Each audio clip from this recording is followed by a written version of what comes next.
Bonjour et bienvenue dans cette nouvelle vidéo de formation rapide à l'utilisation de l'application Deadlines. N'oubliez pas de partager nos vidéos, de vous abonner à notre chaîne, à notre page, d'activer la cloche de notification pour ne pas rater les prochaines vidéos.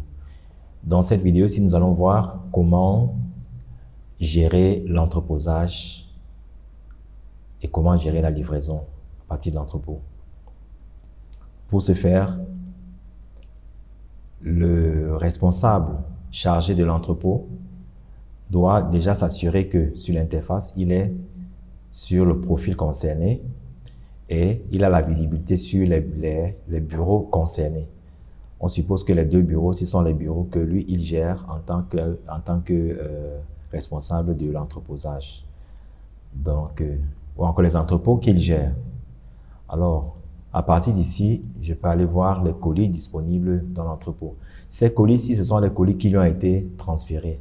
Donc, en tant que responsable de l'entrepôt, il m'a été transféré tous ces colis-ci par le responsable chargé de la gestion des colis arrivés. Donc, il a transféré cela. Et là, vous pouvez voir, le fond est en bleu et la colonne est en rouge, ce qui veut dire que ces colis n'ont pas encore été confirmés comme étant dans l'entrepôt. Et pour cela, il est question que je puisse les confirmer avant toute opération. Donc, la première des choses que je vais faire avant de les confirmer, c'est que je vais les identifier physiquement, les unes après les autres, pour me rassurer que tous ces colis-là qui m'ont été transférés sont présents. Je suppose que tous ces colis-ci, ils sont présents et que celui-ci, par exemple, que je n'ai pas coché, est celui qui n'est pas encore présent pour une raison ou une autre. Alors, je vais pour la sélection, confirmer. La liste des colis s'affiche, je dis confirmer la réception. Quand je dis confirmer la réception, là, actuellement, le système reconnaît que c'est moi qui suis en train de gérer ces colis à mon niveau actuellement. Donc, là, nous pouvons voir la liste de ces colis, de ces colis.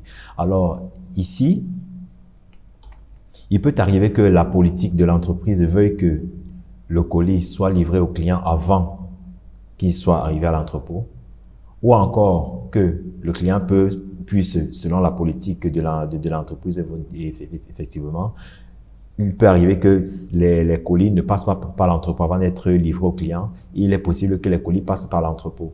Et d'autre part, il est possible également que au niveau de l'entrepôt, les colis puissent être ou encore le séjour des colis dans l'entrepôt puisse être facturé au client, parce qu'il peut arriver que le client ait le colis dans l'entrepôt et cela reste pendant un temps assez long, plus que de raison. Alors, il est possible donc de configurer l'entrepôt de telle sorte que la facturation soit enclenchée automatiquement après un certain temps lorsque le colis aura dépassé ce délai de disponibilité pour que le client puisse les retirer. Après que ça a passé ce délai-là, comme on l'a dit, les colis donc suivent donc un processus de facturation qui fait en sorte que le client devra payer non seulement les frais d'expédition, mais également les frais d'entreposage. Alors, comme on l'a vu ici, voilà, nous supposons que à partir d'ici, les colis doivent être livrés au client. Alors, c'est le client, par exemple, Ateba Edmond, dont nous avons enregistré les colis depuis le début, souhaite récupérer ces colis qui sont actuellement présents dans l'entrepôt. Il veut récupérer ces colis. Alors, qu'est-ce que le responsable de l'entrepôt fait? Il va sélectionner les colis de ce client.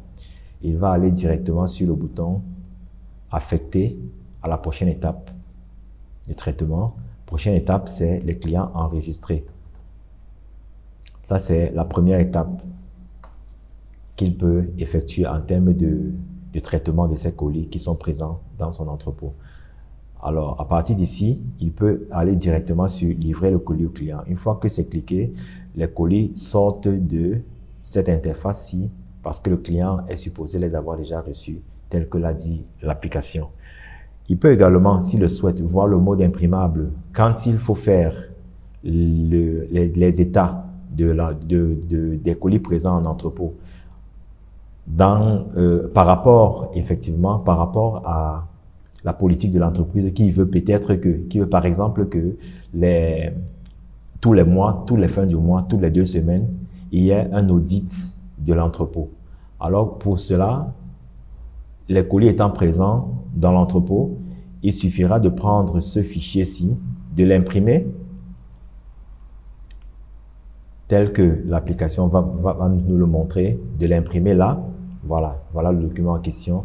On va l'imprimer et puis on va directement se rendre à l'entrepôt pour pouvoir faire l'inventaire des colis qui sont présents. Donc, il est possible de faire des impressions à chaque instant de l'état de colissage auquel on fait face. Une fois que le colis a été livré, le client a ses colis et tous les colis en question disparaissent de notre interface et on sait à ce moment-là que le client a reçu ses colis. Cette interface-ci donc nous permet de voir tous les colis qui ont été livrés au client et à ce moment, le travail du responsable de l'entrepôt s'arrête là. Donc ici, nous terminons avec cette vidéo-ci qui était assez courte et qui nous permet de comprendre que le traitement au niveau de l'entrepôt réside forcément, essentiellement dans la surveillance des colis qui y ont été intégrés et la sortie des colis qui doivent aller vers le client ou encore vers un mode d'expédition. Nous allons donc arrêter cette vidéo ici et nous vous remercions d'avoir suivi et rendez-vous à la prochaine vidéo.